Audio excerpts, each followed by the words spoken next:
Hi everyone, my name is Steph. This is the Novelty Corner and welcome back to my channel. Today I have a Books Beside My Bed video for you where I wrap up the last 7 days worth of reading. This is the first wrap up for January for 2024. It's very exciting. This is my reading week from the 1st until the 5th of January. I have read a lot this week because I am on holidays and I have not felt like doing anything. But of the 21 things that I've read this week, just don't even ask. I'm only going to be talking about 9 in here because 5 are for a vlog that's coming out later this week and the rest were children's picture books which will get reviews on Little Bookish Teacher. We're going to jump into the 9 things that I have read so far this year. Alright, I have 2 rereads, so I'm not going to spend a lot of time on them at all.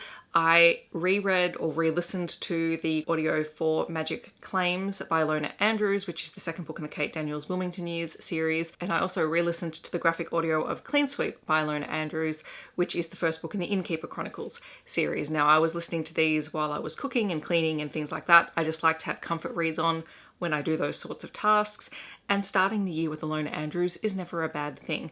These are both urban fantasy / paranormal romance type stories and they are just utterly delightful. Highly recommend. You can do no wrong starting with Ilona Andrews. Alright, then moving into the new to me reads for this week, I read Spring by Anyta Sunday, which is book 0.5 in their Signs of Love series. This is a queer series. It's very, very sweet, is what I will say.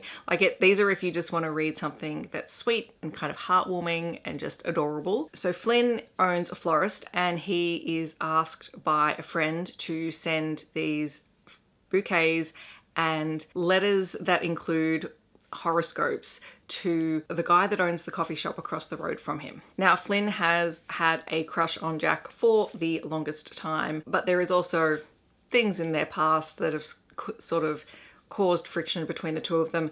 And while Flynn is sending these flowers to Jack, he's also sort of pining after him. For a novella, it's kind of a slow burn, sort of these two figuring themselves out. And also Flynn feeling guilty that he is sending flowers to Jack from one of his good friends and he's got a crush on the guy at the same time.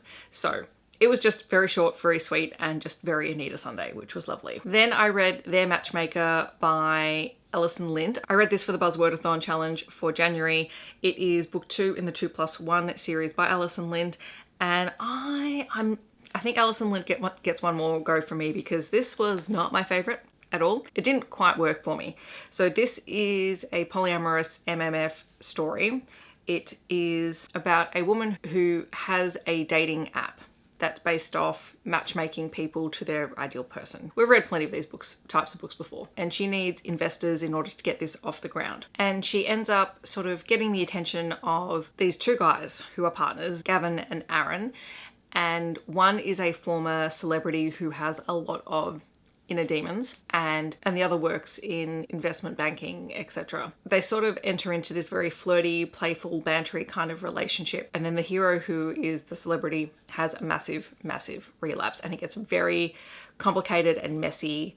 And that part of the story, I actually don't mind that in stories, that's fine to read, but it felt like the resolution at the end, we spent so much time building up to this being the source of conflict in the story, and then it felt like we got to the end and it was kind of glossed over a little bit. And I know it's a romance and it's an HEA and all of that sort of thing, and that's fine, but that last little bit just didn't quite work for me in terms of the payoff of the story. After that, I read Rock Chick Reawakening by Kristen Ashley. This is the prequel novella to the Rock Chick series. We are doing the Rock Chick read along. I'll leave the announcement up above if you want to check it out. I'm starting to get a sense of what this series is going to be about, and I'm kind of excited because this was just fun to read, although it does deal with some very, very heavy topics. The female protagonist is sexually assaulted in the first couple of chapters of this book, and it is her relationship with the male protagonist, who is technically the owner of the strip club where she works. This is very much a he falls first kind of story. Daisy has escaped a really, really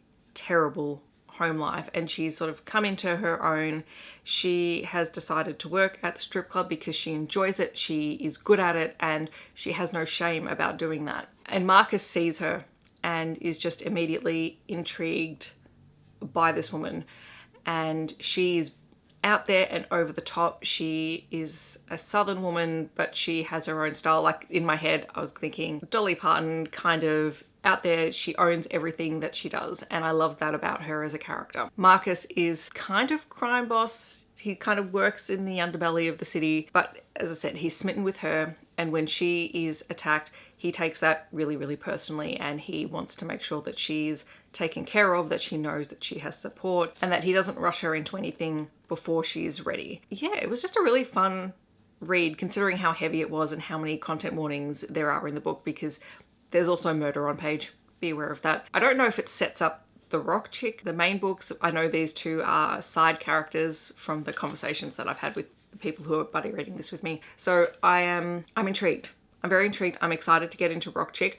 I know that there are some really heavy topics coming up in the later books in the series, and also that this series is going to be a product of its time, and not everything is probably going to be at the same standard of expectation that we would think we would get in contemporary romances in 2024, and that is totally okay as long as I know that going into it. As I said in one of my videos a couple of weeks ago, I don't mind reading backlist titles. I do run the risk of running into content that is no longer considered acceptable or PC in 2024. That's fine. But as long as you know going into it that that's what to expect, then you adjust your expectations and you think about the time period when the book was initially written. So I'm intrigued to see what I think. So stay tuned, because I will be reading that sooner rather than later. I also finally finished reading Dare to Lead by Brene Brown. This is a non-fiction book about leadership, and it's leadership through tough conversations, which is a lot of the work that I do through the literacy course that I facilitate during the working year.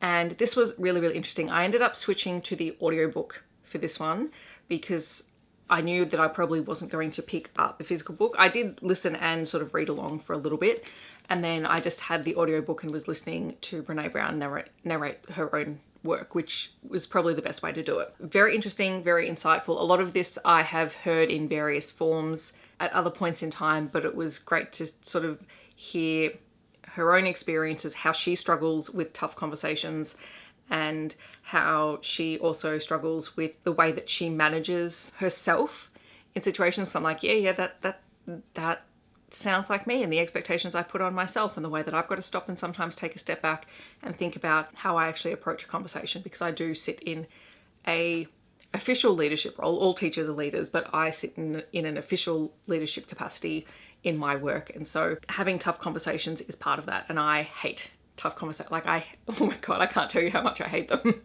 So I'm very conflict averse, and so this was very interesting to listen to and to think about, and just start thinking about how you can rephrase things and how you can approach it, both yourself, just internally processing and thinking about how you're going to approach something that is tough and difficult, but also how you actually do that in practice. So this was interesting, and I had received this as a gift from a friend 2 Christmases ago, so I'm glad that I finally finished reading it. I also read Prince of Ruin by McMaster. This is a paranormal romance novella. I think it was supposed to be the start of a series. I don't know if we've got any more. I couldn't see anything, but I probably need to do a bit of a deeper dive. This was a really cool setup because it is an angel and demon romance. Sarah, who is the female protagonist, is a fallen angel who has been made human and is trying to reclaim some of her previous power, and so she is sent by the angels into a club owned by the Prince of Hell, essentially, or the Prince of the Demons, to try and reclaim the Sword of Michael. It turns out that when she was an angel, Sarah had a relationship with this demon, and they both believe that the other betrayed them. So coming face to face again is wild, because initially he doesn't recognize her because she is fully human. She doesn't look like her angel self. They take out all of their emotional baggage on each other, and then it kind of ends very much on a cliffhanger-ish kind of note. So it was really intriguing, and I loved the setup and the premise for the angels and the demons in this one, more so than I have in any other sort of angel paranormal romance that I have read besides Guild Hunters by Nalini Singh. So maybe one day, maybe there's more of this out there. I've got to do some more research because this was intriguing. I also read SpecOps by Craig Allanson. This is book 2 in the Expeditionary Forces series. This is a military sci-fi series, and it's a really interesting one because the basic premise is that there are a bunch of aliens that are out to create war with basically everyone. A group of humans who were fighting in this intergalactic war got caught up in it, but they made their way home with the help of an artificially intelligent alien device. That was kind of book 1. And now in book 2, some of that same team, plus that artificial intelligence and a group of special forces, military personnel and scientific personnel are now traveling around on a stolen alien spaceship trying to find the alien race that this artificial intelligence belongs to. And they get caught up in all sorts of things along the way. What's really interesting about this series is there is a lot of action, but there's also huge stretches where there's not a lot of things happening, and there is a lot of conversation going on. And normally that doesn't bother me. But I found in this case, because this book is less than 300 pages long, but it took a long time for me to read this book because of the stops in the action. And I don't remember that about the first one. So I still really enjoyed it, but it frustrates me when I get slowed down because of the writing style.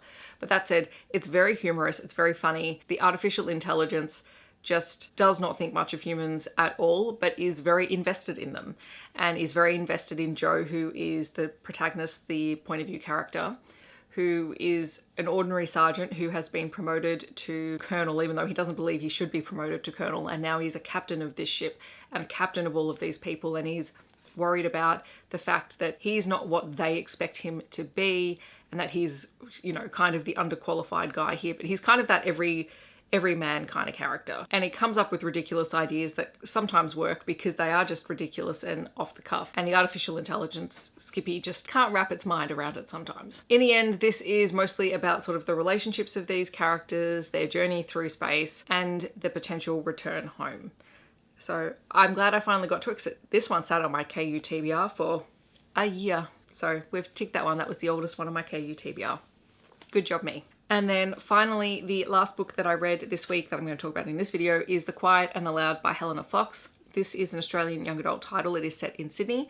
It is contemporary fiction. There is a romantic element in here, but I wouldn't call it a contemporary romance young adult title. So we are following George, who lives a fairly complicated life. She lives with her mum and her stepmom. Her parents separated. Her father was violent towards her mother and was an alcoholic through her childhood and left when she was 10 or 11 years old. George has a lot of trauma from that experience, and she's also best friends with Tess, so they're both 18 at the time that this story is being told. She's best friends with Tess. Tess is pregnant.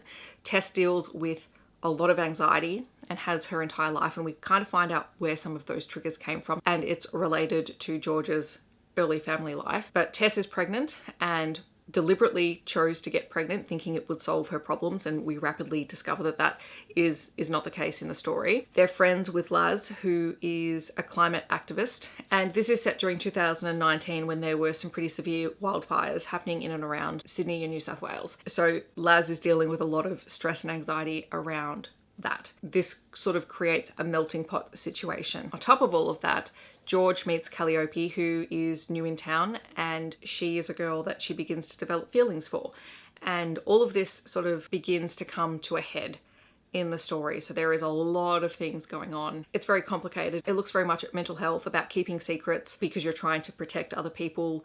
It's about shame, and it's about trying to find and carve out time and space for yourself, especially when you can't, because you get trapped basically inside your houses because of wildfires and air quality conditions. It was not an easy read. There are definitely times where I had to just sort of stop and take a pause and just think about it. It's very hard hitting. I was particularly interested in reading the author's note at the end because she talks a lot about sort of all of the different conditions in here, being a survivor of domestic violence herself, writing from that perspective, but also thinking about the fact that the author herself feels anxiety over climate issues. And I was particularly interested in the stuff around Tessa's teen pregnancy because it's not at all preachy. It's not pro-pregnancy. It's not anti-pregnancy. There's no real discussions in here around reproductive rights or anything to do with abortions, but it does deal with the realities of being a teen mum, particularly one who is dealing with mental health issues and does suffer from postpartum depression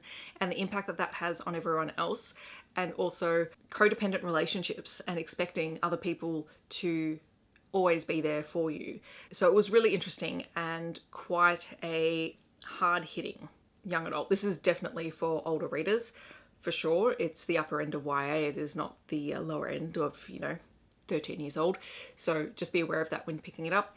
But I read it because it was shortlisted for the Victorian Premier's Literary Awards Young Adult category for 2024. So I will have a video about all of the books in this category up on Little Bookish Teacher in a couple of weeks. So those are the books that I have read this week. And you'll hear more about the other things that have been read in a couple of days, so stay tuned. In the comments, I would love to know if you've read any of these books, or if you're planning on picking any of them up. Otherwise, feel free to share what you have been reading and loving this week. If you just want to let me know that you're here but you don't want to leave a comment, feel free to leave a cherry blossom emoji down below. Otherwise, I hope that wherever you are in the world, you're staying safe and healthy, and I will see you in my next video. Thanks so much for watching. Bye, everyone.